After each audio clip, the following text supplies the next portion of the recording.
piss. Piss, right? Urine at work. Y'all been around a lot of urine at work? Can be a really pissy situation. Yeah, piss and shit. A lot of piss and shit. Yeah, a lot of piss and shit. But this is all about drug screening. Has anyone ever ran their drug screening program for their employer? Yes. It sucks. Most of the time, yes. It sucks. It sucks so hard. Mm-hmm. I've advised on it. But anyway, it is terrible. It is absolutely terrible, Ashley, just FYI. Because you have to, of course, adhere to whatever regulations, DOD, whatever you're dealing with, whatever the policy is. You have to do the randomizer. Like, you had to get the people and all of that for the randoms. And, you have to have that special bathroom. You have to have the supplier that comes in and administers. I mean, all of that. It takes so much planning to do drug screening at work, right? So when you do repetitive randoms, your workforce, of course, knows you're doing them. They all talk about it, whatever. This one time, I remember, we had the line of guys. It was all guys in this particular day. And, they're going one by one into the bathroom and they're giving their sample. Someone has to be in there, not me, thank goodness. I'm sure they would have asked me, though, if someone didn't show up. All inappropriate. But, everyone's kind of taking their turn or whatever. And you have to monitor this whole situation, make sure it's the right person, checking IDs, all of this. You're doing all of this because some people know that their piss is going to come back positive for something, right? I mean, so, the people are kind of freaking out. It's right? People are evading. People are disappearing out of nowhere. So this one time we do the testing and we get the results back pretty quickly. And the lab calls and they notice something really, really interesting with one of the specimens. And they were very concerned. And I'm like, okay, so what's going on? Well, this guy, he was negative for everything. Great. Which is fantastic, right? So he's not on drugs. That's great. But we're very concerned because it wasn't human piss. This employee of yours is bovine. He used cow piss. He's part cow. Well, we don't employ cows. Well, right? We employed human beings. So I was taken aback. And it's one of those moments where it's like, oh, good. Yeah. He's incredible. I'm glad that it was all negative. Oh, but he's part cow. Oh, shit. All right. So bovine piss is what he used. And I brought him in. We talked to him. And what he did was he would wear a bag of urine, tape it on his leg every single day. Yeah, because you got to have it body temperature. You keep it warm. No, I'm just giving people the pro tips. Yep, they check that. You have to have it body temperature, right? We're checking for that. Mm-hmm. We're checking for that. Yeah, because people walk in with fake piss all the time or they buy someone else's piss, right? And so, he had it strapped to his leg, keeping it warm all the time. He thought of everything, right? He paid like $30 for it or something from, a friend. But unfortunately, that friend let him down because he was just smelling cow piss from his farm. So just, I was like, hey, good news on your drug screen. Good news and bad news, actually. The good news is you were negative for everything. He's like, yep. And the bad news is you are part bovine. You are a cow, and we do not employ cows here. So we're going to have to let you go, unfortunately. What the fuck? I want to know what drug he was taking that he went through that great of a lengths. Oh, I know, right? That's commitment. That's commitment. I mean, it really is. When you said $30, I was like, but I guess it seems about right. I mean, it's a lot of effort. That's one where you're spending more time and energy than you are money. But I just looked up to Amazon and was like, can you buy bovine piss? Well, here's my question that I was like, what would you search? Because also, I mean, this is like, I own my own business. So I guess I'm not worried about what is it, my internet search history. But in my mind, I was playing a game of like, what would I look up? And so I looked up urine test accessories, and you can't buy the urine as far as I've seen, but it's the complete kit of a bottle, a hidden leg strap, thermometer, stickers, sample Wow. bags. That's a thing. But the kits, he is not the only person to have this idea. So I want to see the reviews. That's what I'm like now. It's funny though that you can the reviews are, you can see who wrote them. Oh my God, 478 reviews, which means they are selling thousands and thousands of these things. Yeah. Good point. Damn. Well, there's also special drinks you can get that dilute your pee enough too, that you can still pee, but it's supposedly diluted that it won't pop positive in a drug test. Like certain things won't. Yeah, I don't really know much about that, but I do know that there is such thing as that. I had to take it in high school working. I don't think I had to take one for Kmart. I did for Winn-Dixie, the grocery store. And I hadn't had anything myself, but you know me being a fucking dork. I had just come back from like spring break and maybe gone to like Reggae Fest in Louisville, like, you know, whatever. And was literally to the drug testing people. I'm sure they flagged me. They're like, triple check. You're like, what if someone put drugs up my butt at the regular, like, right? You never know. We'll flag this one. Don't worry. We'll catch you. So I passed and I was able to have the privilege of working at the Winn-Dixie, which was fun. But I will say always, I get why people do this and they should not, but you always think the people that have this ingenuity, it's like the same stuff of like the ways that people will cheat at work or other ways in life. It's like, take that. There's really productive stuff you can do with it. Well, it's like how companies will have like reverse hackers where they hire real hackers and they hire them for the company to be like, test us out, like help us get better. Like if you have to fire someone for failing a drug test, get creative for a second. Like, okay, so maybe they can't do this federally regulated profession, but is there something that they could do? They might be great in HR, to be honest with you, because they'll be able to suss out what people are doing. So people say, how can you get into HR? If you're thinking of scheming to get past a drug test and do that, just maybe stop the illicit drug use and maybe think of using it more productively. I'm just saying. Yeah. I also had the pregnant employee, but he was a guy. You're going to be a daddy. Yeah. You're going to ask you like, huh? Yeah. It's like your urine test again. You were negative, but congratulations. You are pregnant, sir. You're going to be a daddy like you yourself. Damn. As Jamie says, people be people. Oh, they do, don't they? Oh. They do. They be people in so hard. Have you ever woken up with a funky symptom like a swollen itchy eye, a funky looking rash, tight pain in your neck, maybe a persistent cold that won't go away, and you immediately Googled it and searched and you find out you're not dying, so that's great. We've all gone down that rabbit hole, but it's time to get the help and the care you really need with ZocDoc. ZocDoc is a free app and website where you can search and compare high quality in-network doctors and click instantly to book an appointment. It's so simple. We're talking about in-network appointments with more than 100,000 doctors across every specialty, from mental health to dental health, primary care to urgent care, and more. You can filter doctors who take your insurance, who are located nearby, are a good fit for any medical need you have. I'm telling you, it's so simple and so easy. I was able to get an appointment within 24 hours of booking.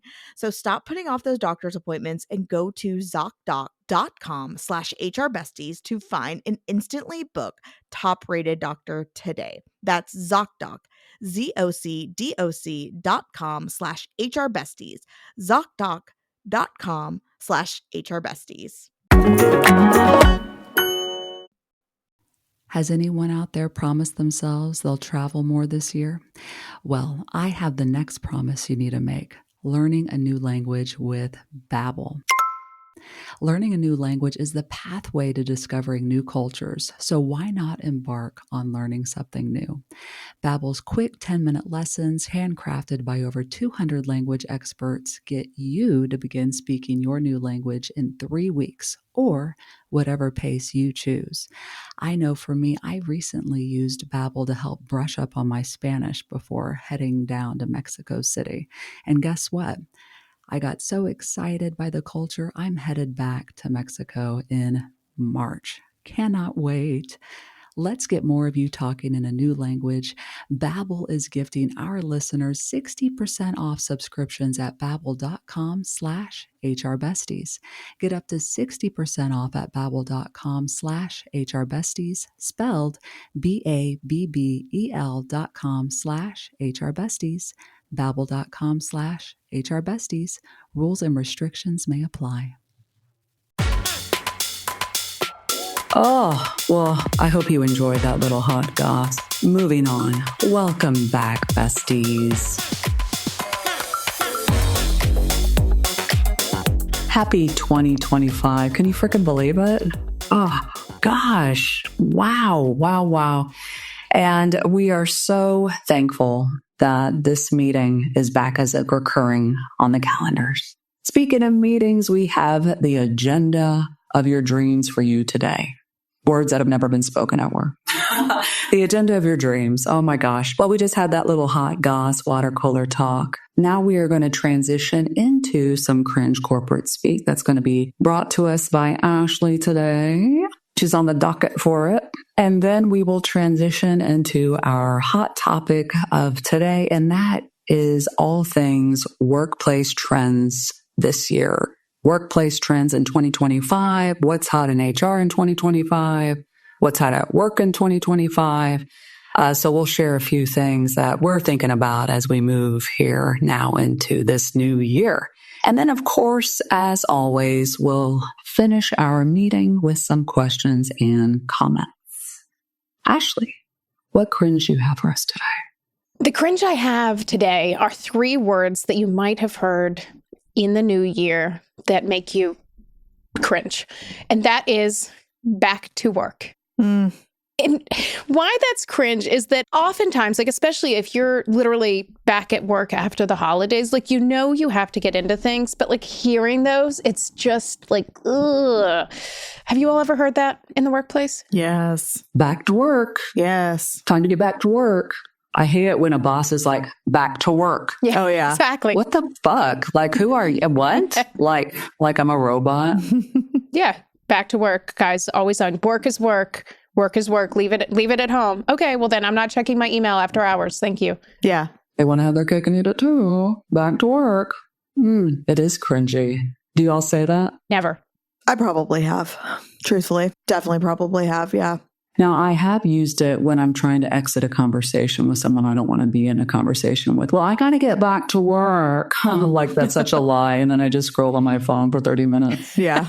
To like recover from that conversation, but like phone calls. There you go. Okay, Mom, I got to get back to work. Yeah.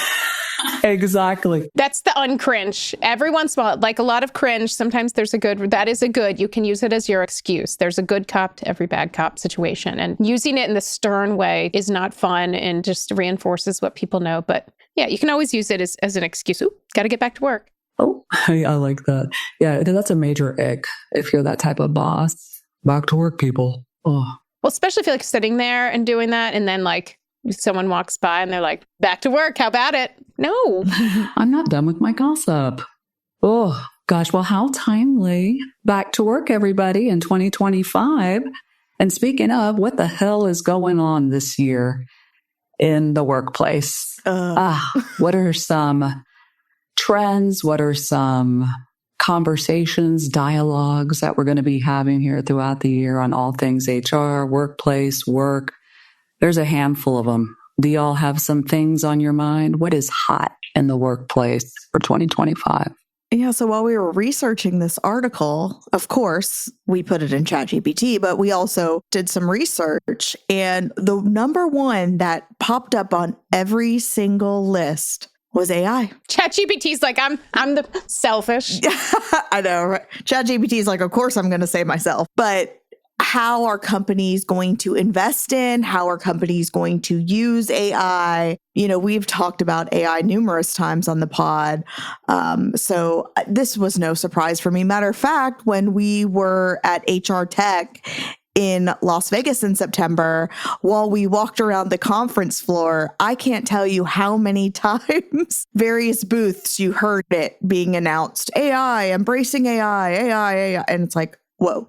But AI is nothing new, right? No. I mean, really, it's been around a very, very long time. But the conversation now is so interesting on, okay, how can we effectively utilize AI within the workplace, not just in our personal lives, right? To make our lives more efficient or easier or whatever. I think the conversation is all around this concern of replacing certain skills, certain people, certain positions, right? Like you hear that a lot. Do you think there's a threat of that?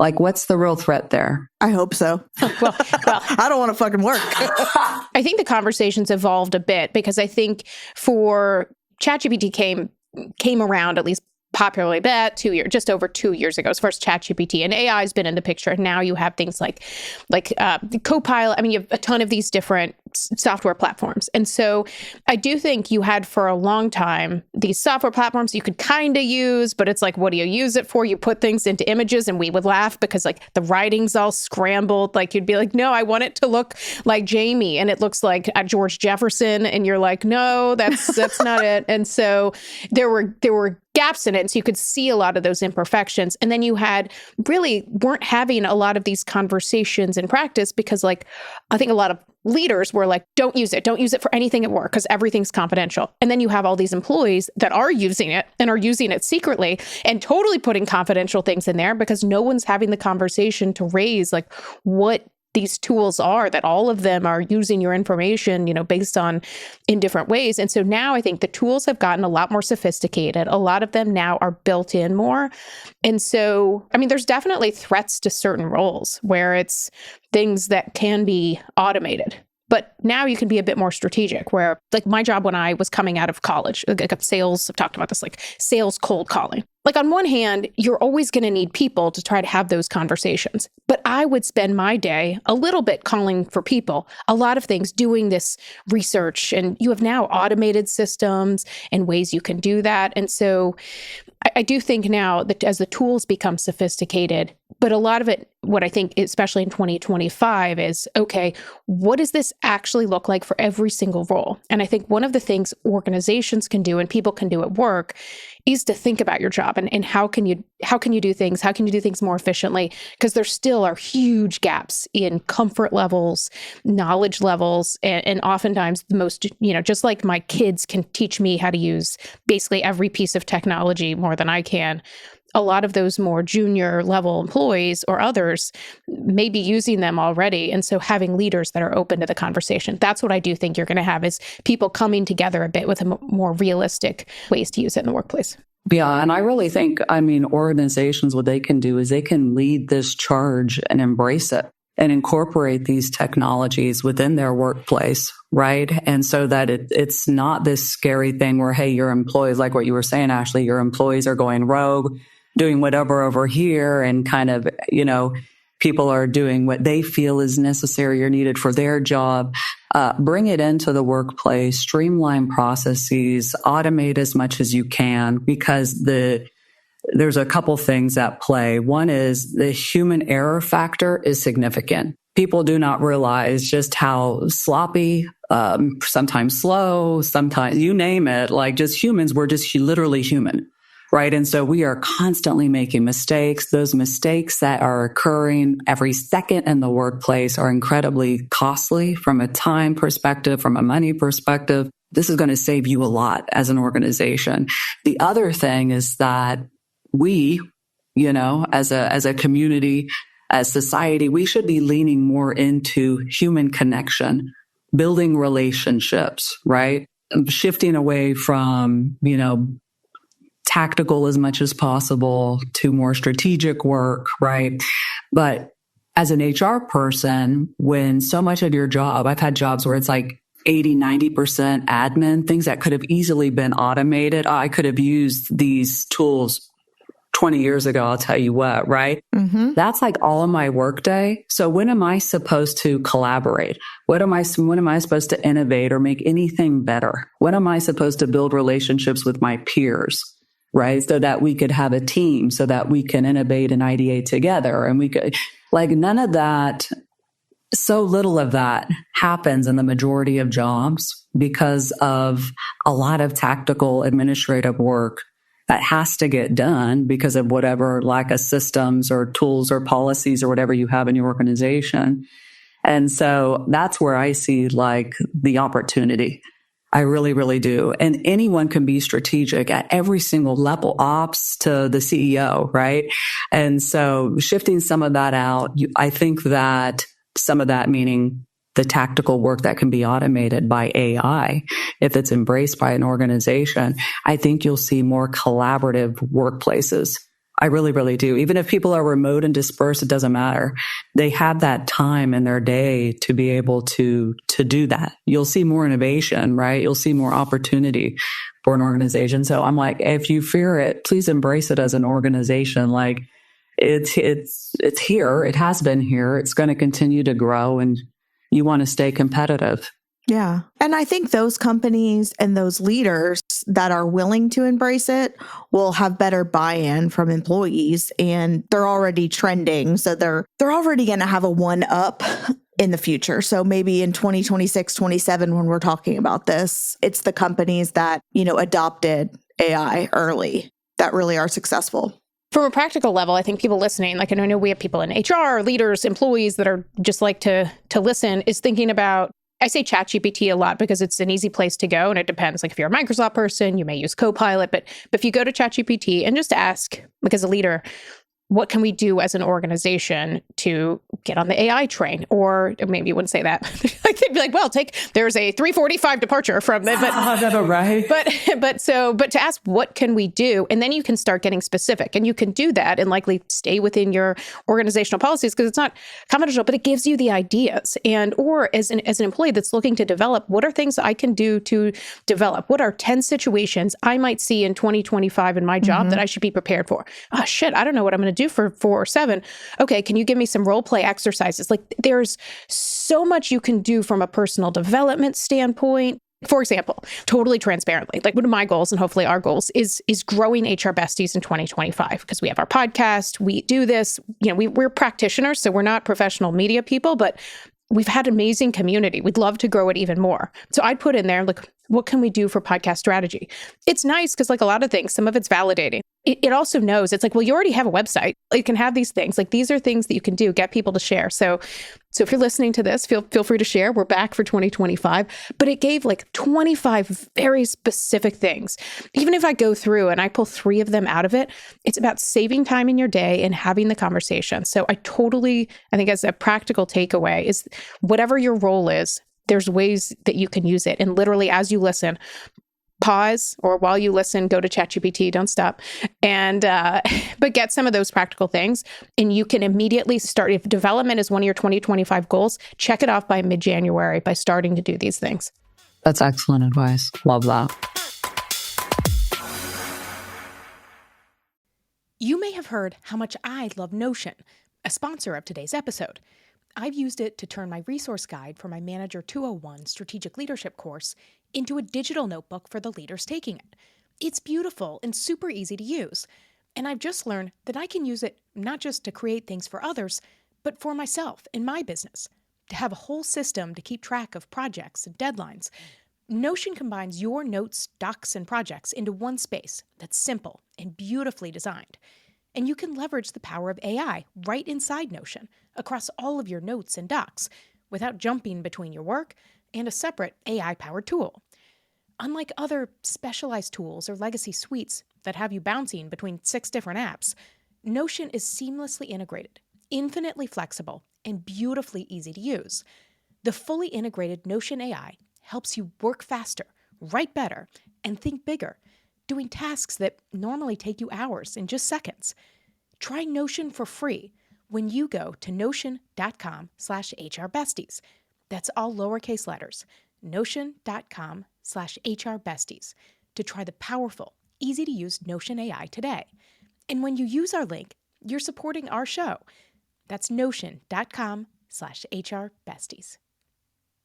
Mom, do we have any more of those beef sticks?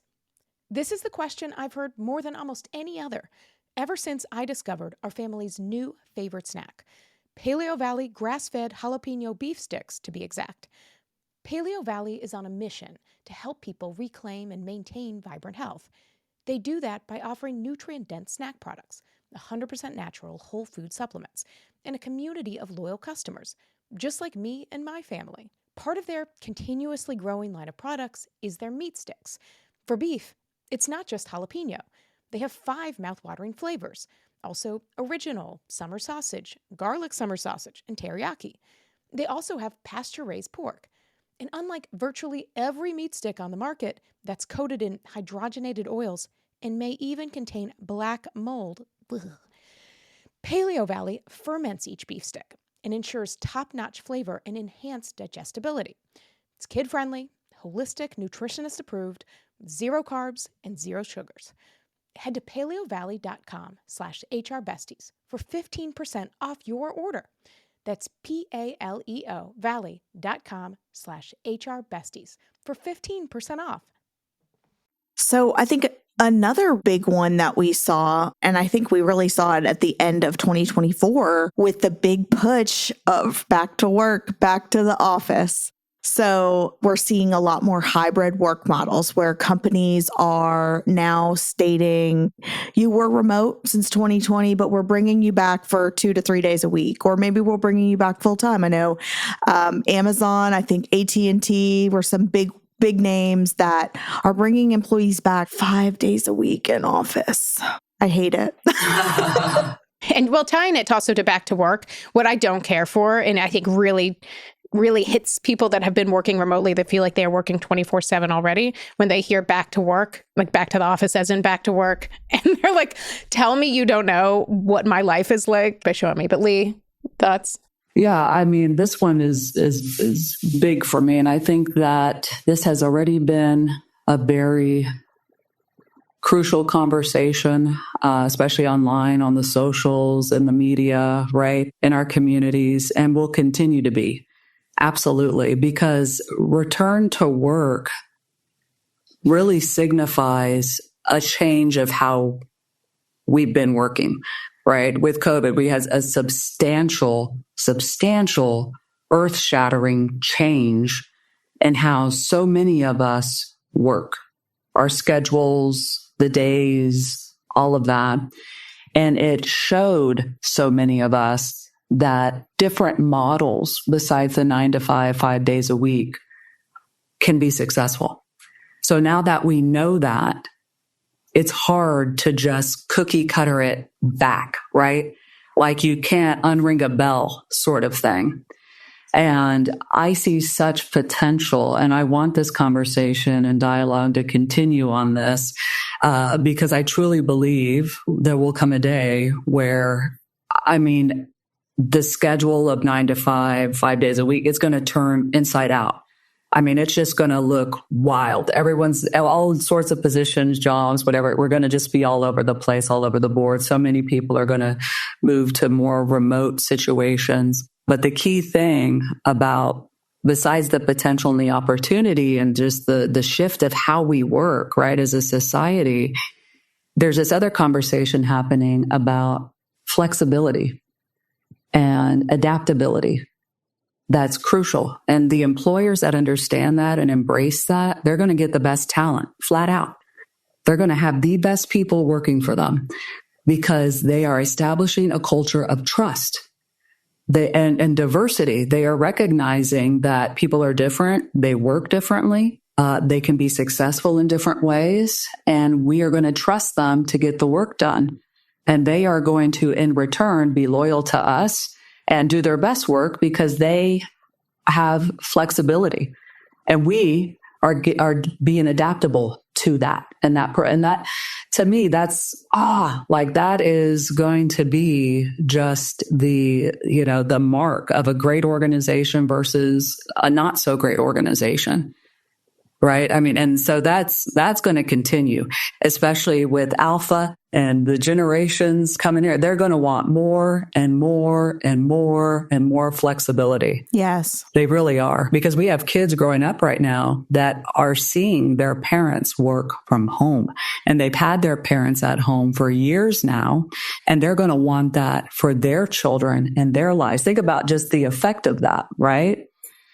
So that, to me, those are the big conversations, the potential of just the shift and change of how we work schedule wise. And then, that piece of flexibility and adaptability, those are key and critical to success. And you can make that work for your organization. I don't care what industry you're in or what you do. I've seen it across the board. If you're doing ops and you're like, oh, well, people can't be remote, they could have flex schedules. You could get more working mothers or single parents in there by doing part-time schedules. You could do all sorts of different things with your work schedules. It doesn't have to be the same damn shift work 5 days a week. You know what I mean? You can be creative and get more diversity of thought in your organization. Anyway, my soapbox.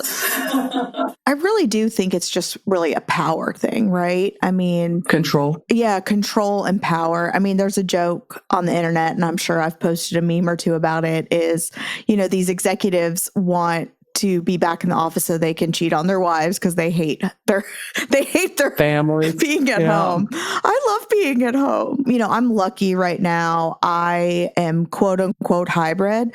I maybe go into the office one day a week, but I don't get in trouble if I don't go in that one day. And sometimes my schedule doesn't allow for it. Sometimes my children have events, or I have a repair person come to my house and it just doesn't work out. And I am very fortunate to have that. And I don't know if I could ever go backwards now. I don't mind going into the office that one day a week. I do enjoy seeing, work besties, but other than that, there's really no reason for me to go. So, I think Spotify came out and said, we trust our employees. They're not children. And things can be measured. Productivity can be measured. And obviously, yes, I know, as someone who's worked in healthcare the last 11 years of my career, I know that there are some positions that truly cannot, right? But those that can, the flexibility in treating your employees like actual people that have lives outside of work, I think is the utmost important. And you will just lose employees, good employees, to companies that are willing to give them that flexibility. And I mean, see how that bites you in the ass. You all hit a lot, but I think one of the things Jamie said is like, I don't get in trouble if I don't come into the office. And so I think one thing as well, and I try to bring this in a lot of what I do, which is bringing a perspective that employees don't talk about and leaders don't talk about. It's really some of the most senior leaders in the organization have no idea how afraid many of their employees are. Like there are power dynamics at work. This does tend to happen a lot more in America based on just we've talked about our differences in protections and rights and in what work is as a society. But really, like there's so many people that are afraid. I mean, I've reflected on this a lot, like with snow days and things like that. Like I can think of the times that there would be a snow day. And I remember seeing posts from a friend who was like a preschool teacher on Facebook. And was like, people should stop complaining about snow days. Appreciate the time with your kids. And I didn't comment, but to myself, I thought like, I get it, but you're off work. I'm still expected to be on work. I'm expected to be with my kids. I'm putting pressure on myself in all areas. And so I am like stressed from morning till night because I feel like it's never freaking enough.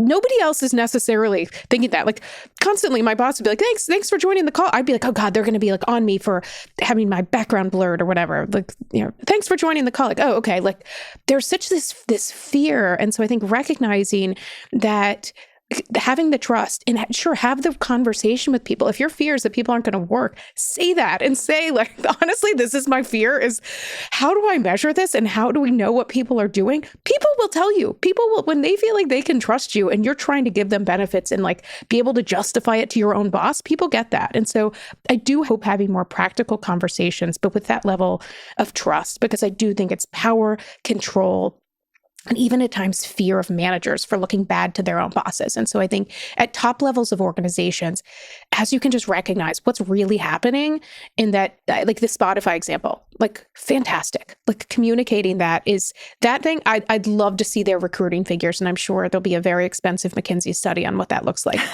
Yeah. No, it's definitely, I mean, a lot of control. And, as you move up as a leader in an organization, right, it can get a lot more political and people have to prove value. They feel they do. They have to prove their value and their worth. And so their thought is maybe a traditional point of view on work. If someone's not physically there and I'm not watching them as a leader, like what is my job as a manager? So it's, a push for managers and leaders out there to reevaluate how you lead, how you manage, what does it mean to be a strong leader and a good leader, and maybe shift your perceptions as well. But if you are sitting there and you're like, well, I love being in an office, so I want to be back to work. I love being around people. That is fantastic. The conversation isn't forcing, air quotes, everyone to be remote. The conversation around this is allowing people to work the way they work best and what they need at that point in their lives, what they themselves want because of who they uniquely are. That's the point. You know what I mean? So we want to value the differences, the desires, the wants, the needs of everybody. The way we try to do in our personal lives, we should be doing that in our professional lives as well. We should be committed as employers to doing that. And that's when we're going to capture and retain the absolute best talent out there. Mm-hmm. I mean, if you go, like, I haven't done this prompt, but if you go to like a ChatGPT and write, like, what are things we can do and provide to employees if we're not, because also you have like office space, and that's a huge driver, frankly, full stop, in a lot of these return to office. And there have been, we posted this on our stories like a couple weeks ago, whichever one, that brought people back to the office. It doesn't have space for them. And so I'm like, what? My God. People going to sit in laps? Working in the hallway. That's a HR nightmare. So if you are returning to work, maybe put a ChatGPT prompt of what departments should we check on to make sure before we do. But more in line with our episode is putting a prompt of what are things we can do for team members. Because if you can do away with that office space, offering things like I work from home, I miss going in. So I've gone to co-working spaces, or I've started to go to an in-person exercise class because I missed seeing people. And so what are ways you can subsidize that? Because those things you do, like, is your best employee going to stick with you because you pay for their gym membership? Like, probably not, but it's those things that add up. And what that says about you as an organization is so much. And so as you think about looking for practical ideas, put those things in there and have those, and you can have them often in ways, and you can say, okay, help me present this to senior leadership in a way that will speak to what they care about. And you're always going to have to use your voice and your knowledge, but those things can help you to get things done. Here's a story time that has a happy ending for me and you. So I was sitting at my desk typing away when I scratched my face. Like, at first, I just thought I pressed too hard. But then I noticed something horrifying. The diamond had fallen out of my engagement ring. My beautiful ring was missing its sparkle, like, completely. And worse, I had no idea where or when it happened. So cue the panic spiral. Yes, I thought about where I last saw it, retraced my steps, checked every corner, and soon after learned another fun detail. My ring was no longer insured.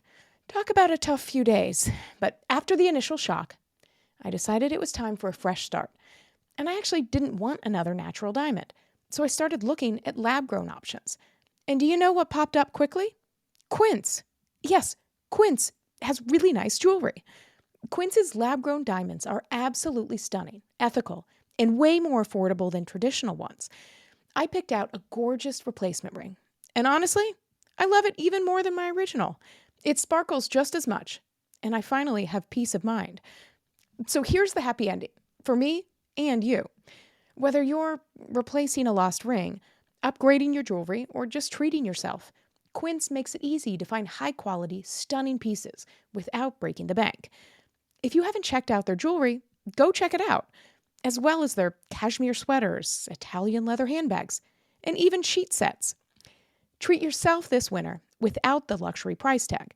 Go to quince.com/HRBesties for 365-day returns, plus free shipping on your order. That's QUINCE.com/HRBesties to get free shipping and 365-day returns.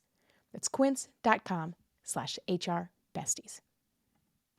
Peloton has a variety of workouts for whatever era you're in. Are you in your holiday era, running era, wellness era? Whatever era you find yourself in today, Peloton has the classes and motivation you need to get after it. Trust me, when I was in my marathon training era, it's been a few years, using the Peloton bike helped me increase my endurance so that I could successfully complete my first marathon. Whatever you need, wherever you need it, with Peloton's all access membership, you can work out where and when you want. Whether you're at home on your bike, tread and row, or on the app at your kids' game, you can squeeze in what you need when you need it. Find your push, find your power with Peloton at onepeloton.com. Love it. Any other trends? I have a quick one. Yes. Which is employment law in 2025. A quick update. Is that quick? Yes. Dun, dun, dun. Tell us what is happening.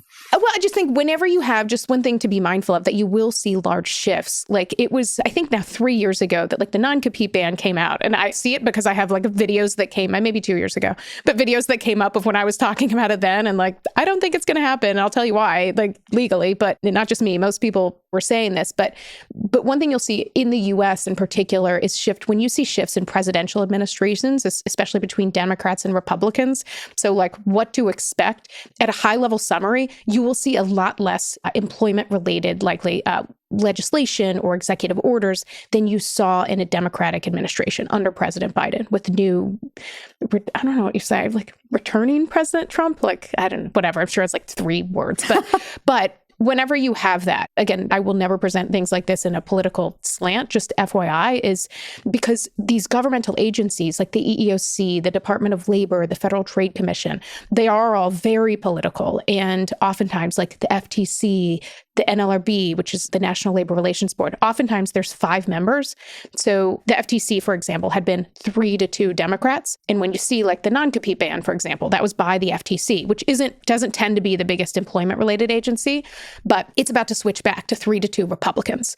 And the one that's going to be the chair is a Republican that voted against the non-compete ban. And so we've talked a lot at the end of last year about how like the non-compete ban, the Department of Labor exempt salary was supposed to take effect. Both of those got struck down in federal court. So those are both being appealed. And so what you also might likely see is as the new administration comes in, like basically the agencies through the Department of Justice saying like, just kidding, like hold off on the appeals. And so it's kind of complicated, like the legal stuff that's happening. But what you will tend to see is less of that required legislation. Like I would be shocked to see another increase to the exempt salary in this administration. But that being said, like you can read some of these things, like the non-compete ban, for example, even the new incoming FTC chair has made comments saying like the FTC still, like if we see things like non-competes that are like super egregious, we'll still address those. And so this doesn't mean those things. And so are prohibited, but just taking a look at those. But it is, we've talked about this, the new Department of Labor, at least at this point, appointee to be confirmed was surprising. She's a Republican, but she's one of the very few that supported the PRO Act, which is like a union, like pro-union legislation. That being said, you can very easily find articles that are like, well, she only really publicly supported that when it was obvious that it wasn't going to pass. And so what that really looks like, people definitely have different opinions, but overall, you're probably likely to see less things happen. Like under the NLRB, that's where you see people coming in and going through handbook language, like where you can't have like actually, interestingly enough, like the last thing I'll say is like SHRM, which the SHRM trial is still on in July. And Leah and I have our hotel reservations for that. We're working to persuade Jamie. But SHRM, for example, how they have their whole theme is civility, like civility at work and be civil in your conversations.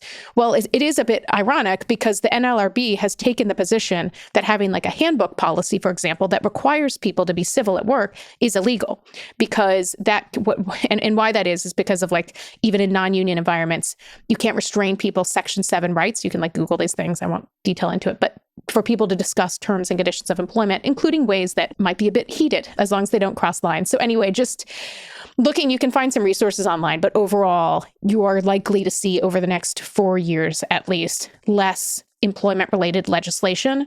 But that being said, you still have employees and you're trying to keep and retain people. So just like the non-compete, if you know, whether you have a non-compete or not, doing things to really keep the people that you have at your organization. But so that's what you can expect likely from employment law land in the US. No rise in minimum wage. What you see now are states and cities. So like it is all over the place, and you'll see this happening more. So you won't see things on like a federal level.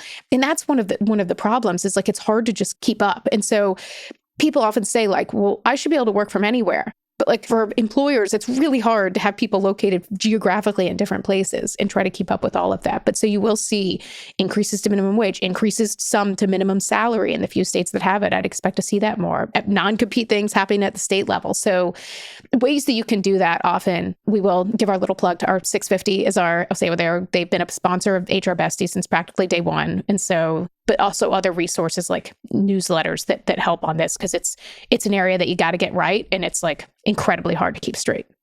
Mm-hmm. Heary. I'll just touch on maybe two more real quick here. We don't necessarily have to go into too much detail, but one of them that I found interesting that actually popped up on a couple of articles while we were researching was addressing like labor shortages, specifically with contract employees and filling skills gaps, but lump that into one. And then the last one I'll touch on is an emphasis on employee well-being, which I think is a load of shit. I think that's bullshit, because you can't say in an article that you're going to see the return to work and then you're going to focus on employees' well-being. I think that's bullshit. But it's odd because it actually came up in more than one article when we were researching. So I found that awfully interesting that they're going to put an emphasis on promoting the EAP and having different resources within the EAP, which is Employee Assistance Program. It's ironic to me because a lot of the times we're not granting them the flexibility if we're making them return to work. Maybe now they can't do their online mental health appointment from the comfort of their own home. So yeah, I think that's a full episode. I think that's a full episode. Wellbeing now. I know we've touched on EAPs and all that. Yeah, but I know that's a big one. Oh, any other trends? I know there's a lot going on. I will say my other thing is like contract employees and organizations that are doing the familiar path of maybe doing layoffs. And so you do have people that are doing more with less. You got to figure out something's got to give. You're either going to lose your good people or you're going to not get work done. Like you literally can't do it all. But to the extent that you're bringing in contractors to do that, you just remember, not just in the US, but globally, I've done a lot of this stuff globally. And globally, the misuse of contractors can be even more like penalized than in the US. But just know it may seem really easy and convenient for you to have a contractor. Not so much when years later, they're like, wait a second, you've been paying me as a contractor. I've been paying my employment taxes. I haven't gotten these benefits that I should. And so the cost benefits to you of having contractors, just be very mindful in HR in particular. Do a research and make sure that you're educating your teams. And if they're not listening to you, make sure you get it in writing because it's incredibly costly for misclassification suits. Man, that's been an issue in my career, my entire career. That's always in the conversation. My God. Well, what is not going on in 2025? There's a lot, right? A lot of workplace trends, but, a lot of progression, hopefully. And if you feel some contention, good, because with some contention and conflict comes progress, right? So not all's lost. We'll see things grow and evolve here in the modern workplace. Shall we transition to some questions and comments to close us out? Yes. Any questions or comments? I have a quick comment. There are 3 places I am not going this year: Above and Beyond, The Extra Mile, or Out of My Fucking Way. That energy in 2025. Don't you wish, if you're listening to this, I have to tell you, we do our own things, we do our social media, but did you know Jamie in 2025 is offering a service where you can pay her to come to these meetings, Lee too, and they'll say the things that you'd always wanted to say. It's like Cameo, but real life. They'll come to your meeting and say this, so you won't get fired. I might. But you can at least see how your boss reacts. So they'll go through the whole application process, get hired. It'll take a little bit, but how much would you pay to be at the end of a meeting and hear someone say that? I would spit out my drink for sure. I don't know if it's because I just turned 43, but my fucks, I don't have any much to give. As I've been saying, my give a damn's busted. And I've never gave a fuck, to be honest. My husband will tell you this, but here lately it's worse. I don't know what it is. I will go into your workplace and say pretty much anything. I would actually do that. I've done cameos for people, like resignations or whatever. I don't do it anymore. I can't keep up with that crap. But people ask me to do that a lot, especially in my comments, or they DM me, like, can you come to me? That costs extra. That's going to cost you a lot. You know what I mean? But you name the price. Hashtag seeking Finn sub. All right. That's all I want to Ask Lee for her head and feet package. She'll say whatever you want. Exactly. First one's free. First one's free. Like I like that. First one's always free. Gets you hooked there. But I will say this: it's 43. I mean, both of my ladies turned 43 in December. I've been 43 for nearly a year now. I had my annual physical in December, and I talked at length. I sat and talked to my GP for 30 minutes, for 30 minutes about this, and. I mean, they're like 43 is a real, like you read the articles and they're so true about like the things that your body goes through at 43. So if you're younger than this, like just skip ahead, just live in denial. Yeah, sorry. I know, right? Something to look forward to. I wish someone had warned me, though. If you're older than this, you'll be like, yeah, I remember. I mean, not that I could have stopped aging, but it was so sad. I sent a screenshot of my like post-visit summary, and it was savage. Like I've never felt more beat down in my life. It was basically like hopes to lose weight, trying, whatever. And see, you need to pay me to come get your doctor. Shit, I'll do that. I'll do it for free. You're my friend. I like her. I did a follow-up video chat with her because that's so down and out. But anyway, a lot of hope going into 44 soon. So, questions or comments, Ashley? Well, I was going to ask if you guys did a New Year's resolution. I think I shared with you all last year. I don't do resolutions. I really, really don't. So it's New Year, same me. You know, I'm back on my bullshit, my same bullshit. But to me, the year just keeps going. You know, like the time just keeps going. And so the thing with New Year's resolutions for me is that it creates this expectation. You're supposed to be super busy and productive in January. And I think January should be a month of recovery from the previous year where you get your shit together, and that your real action of work probably starts more in February or March. I think it's bullshit that we're made to work double, triple time at home and at work through October, November, December. You know what I mean? And then what? Jump right back into it? Fuck that. No. Nope. Disagree. Like rest, recover, all of that. That should be January. Like I wish we could change our culture. I really, really do. So anyway, no, I don't have any resolutions, but I added some comments there. I just have a lot to accomplish. I have a shit ton of goals. I always have goals for the year, but I'm a badass bitch. So same year, same New Year, same me, right? Yeah.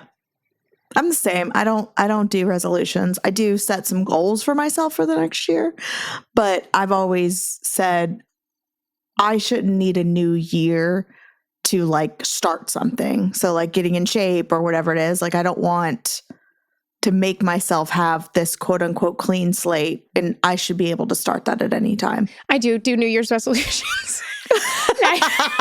Look, we're Sagittarius. Like good. You know, everyone's different, right? We're fire signs. We're like, fuck y'all. I've never known like the zodiac signs. Like I'm a Pisces. I couldn't tell you one iota what that means. Okay, I was hoping. Do you know what that means, Jamie? Pisces? Your water sign. But what does that mean? Well, my dad's a Pisces, so I mean, of course, I know more information that I need to know about a Pisces. Anything notable? Great bonds. You share great bonds with people. Like you bond fast with people. Now we have the Chat GPT, the signs now. Damn it. I know. Compassionate, creative, empathetic, gracious, imaginative, adaptable. I think these are all like good things. So we went skiing over the holidays, and our last night we went with another family, and the last night we went to this restaurant where you take like a snowcat, like a sleigh kind of thing. It's not like a sleigh, like a machine, but up the mountain. So you eat up the mountain, but you go in and they give you like slippers and stuff. but I didn't have my size in the room we'd started up. So I had to go to this other room. Like 95 seconds, I come back to the table where like my husband, kids are, family, whatever. And I'm like, oh my God, I met these people. Like this person does tours for the Australian Open. These people are from Kentucky and they go to, like this other guy was like, how the fuck did you learn all of that in like a minute and a half? I'm like, I don't know, yes, face. But I have physical goals. So I have bad news that I was running the marathon in March. I've had some knee issues. Part of this is related to my just like some little weight gain over year to year. And yeah, my hope has codified in my doctor's note, my hope to lose weight. And so I think I'm going to adjust that to a half marathon and do a full marathon later in the year. And that's very unlike me because I'm very stubborn when it comes to these things. And I would like to a debilitating amount keep with it. And I'm proud of you. Thank you. And so you injure yourself? Yes. And so I'm not, I was really like, I was very down about it, but that's fine. I'm going to accept things. But I spent a lot of time over the holidays and things working on my toolkits for like running these follow-up sessions. And so for like organizations to run the training and then run these themselves. I mean, I literally was working on these and was so excited. And I hope others will feel the same that are working on these anyway. But so like just this year is my year. Like last year, I launched a few new things with the business. And so now it's all about refinement. And so I'm trying to take that on as my personal thing, like refine myself, do those things. I also want to read 50 books this year. But sometimes if I'm behind on that goal, I'll read like a regular Babysitter's Club, like not a super special. And like that counts as a book. So, okay. So let me know if you need recommendations. I will need some recommendations. We'll pop those on. I want to start popping some more of those on HR Besties stories as well. And we will put some of those in our newsletter. So if you're not part of those, hrbesties.com, you can see all the fun things. Follow, like, share, all of that fun stuff, right? And another quick comment, if I may. If you have a lot of pressure on performing, like ASAP right here at the beginning of the year, give yourself some grace.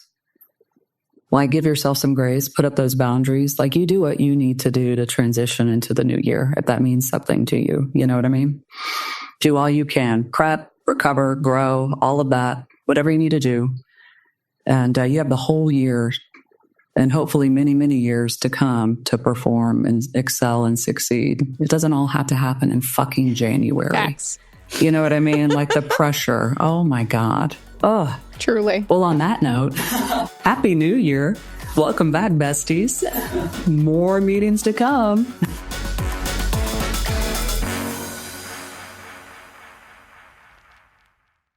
Hey, I'm Ryan Reynolds. Recently, I asked Mint Mobile's legal team if big wireless companies are allowed to raise prices due to inflation. They said yes. And then when I asked if raising prices technically violates those onerous 2-year contracts, they said, "What the f*** are you talking about, you insane Hollywood ass?" So to recap, we're cutting the price of Mint Unlimited from $30 a month to just $15 a month. Give it a try at mintmobile.com/switch. $45 upfront payment equivalent to $15 per month. New customers on first 3-month plan only. Taxes and fees extra. Speed slower above 40 gigabytes. See details.